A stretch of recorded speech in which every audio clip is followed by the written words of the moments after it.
Helicopter में घूमने वाले विजय पथ को आखिरी पलों में नसीब भी नहीं हुआ कार ड्राइवर से लेकर घर तक पर बेटे का था कब्जा। अंबानी के एंटीलिया से ऊंचा बनाया था मकान, लेकिन किराए के घर में ली आखिरी सांस। कौन थे विजय पथ सिंघानिया? 12,000 करोड़ से ज्यादा की प्रॉपर्टी के मालिक, लेकिन आखिरी समय में खुद के बेटे ने सड़क पर सोने को कर दिया था मजबूर।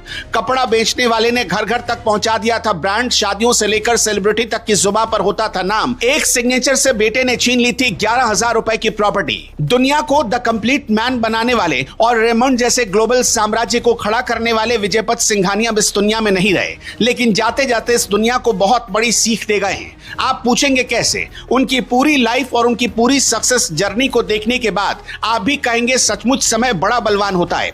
87 साल की उम्र में टेक्सटाइल टाइकून विजय पथ सिंघानिया ने दुनिया को अलविदा कह दिया, लेकिन उनके मौत के साथ ही कॉर्पोरेट जगत का एक ऐसा दर्दनाक अध्याय भी खत्म हुआ जिसे सुनकर किसी भी पिता का कलेजा फट जाए। जिस इंसान ने 12,000 करोड़ रुपए का साम्राज्य खड़ा किया और मुंबई में सबसे आलीशान इमारतों में से एक जेके हाउस बनाया जो एंटीलिया से भी ऊंचा था, उसे अपनी ही जिंदगी के आखिरी पल एक किराए के मकान में काटने पड़े। ये कहानी उसी पिता की है जिसने अपने बेटे पर अंधा भरोसा किया और बदले में उसे सिर्फ जिल्लत और बेरुखी मिली। विजय पथ सिंघानिया ने 1980 में रेमंड की कमान संभाली थी और इसे एक छोटे से मिल से उठाकर दुनिया के कोने कोने तक पहुंचा दिया था। उन्होंने सिर्फ कपड़े ही नहीं बेचे, उन्होंने एक ब्रांड बनाया जिसने भारत के टेक्सटाइल उद्योग को नई पहचान दी। रेमंड मतलब भरोसे का दूसरा नाम। उनके नेतृत्व में रेमंड ने सिंथेटिक कपड़ों से लेकर इंजीनियरिंग और रियल एस्टेट तक में झंडे गाड़े। विजय पथ सिंघानिया की गिनती कभी देश के टॉप रईसों में होती थी और वो मुंबई के मालाबार हिल स्थित 37 मंजिला जेके हाउस में रहते थे। आपको जानकर हैरानी होगी कि यह जेके हाउस मुकेश अंबानी के एंटीलिया से भी ऊंची बिल्डिंग मानी जाती है। एक जमाने में विजय पथ सिंघानिया की नेटवर्थ 12,000 करोड़ रुपए हुआ करती थी, लेकिन साल 2015 में उनकी जिंदगी में एक ऐसा मोड़ आया जिसने उनकी तकदीर पूरी तरह पलट कर रख दी। विजय पथ सिंघानिया ने अपने बेटे गौतम सिंघानिया पर भरोसा करके रेमंड लिमिटेड में अपनी पूरी 37% हिस्सेदारी उन्हें ट्रांसफर कर दी। उस वक्त उनके शेयरों की कीमत 1,000 करोड़ रुपए से ज्यादा थी। उन्होंने सोचा था कि बेटा बुढ़ापे का सहारा बनेगा और खानदान की विरासत को आगे बढ़ाएगा, लेकिन उस एक साइन ने उन्हें सड़क पर ला दिया। हिस्सेदारी मिलते ही बाप और बेटे के रिश्तों में ऐसी दरार आई कि गौतम सिंघानिया ने अपने पिता को उसी घर से बाहर निकाल दिया जिसकी एक एक ईंट विजय पथ ने खुद जोड़ी थी। सिर्फ घर ही नहीं छीना गया, उनसे कार और ड्राइवर जैसी बुनियादी सुविधाएं तक छीन ली गई। यहां तक कि विजय पथ सिंघानिया को अपने नाम के साथ चेयरमैन एमिरेट्स लिखने तक से रोक लगा दी गई थी। एक अरबपति बाप अपनी पत्नी के साथ मालाबार हिल के उस आलीशान महल को छोड़कर किराए के मकान में रहने को मजबूर हो गया।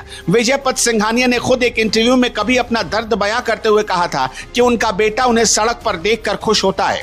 उन्होंने इसे अपनी जिंदगी की सबसे भयंकर भूल बताई थी और उन्होंने अपना सब कुछ अपने बेटे को सौंप दिया था। सोच कर देखिए उस पिता पर गुजरी क्या होगी जिस इंसान को हवाई जहाज उड़ाने का शौक था और जिसने 67 साल की उम्र में हॉट एयर बैलून में सबसे ऊंची उड़ान भरकर वर्ल्ड रिकॉर्ड बनाया था। उसकी जिंदगी की ढलान इतनी दर्दनाक होगी ये किसी ने सोचा नहीं था। मतलब वो एक कार और एक ड्राइवर तक को तरस गए। एक वक्त तो ऐसा आया जब उनकी तस्वीर सोशल मीडिया पर वायरल हुई जिसमें वो बहुत लाचार नजर आ रहे थे और वो भी सड़क किनारे पड़े हुए।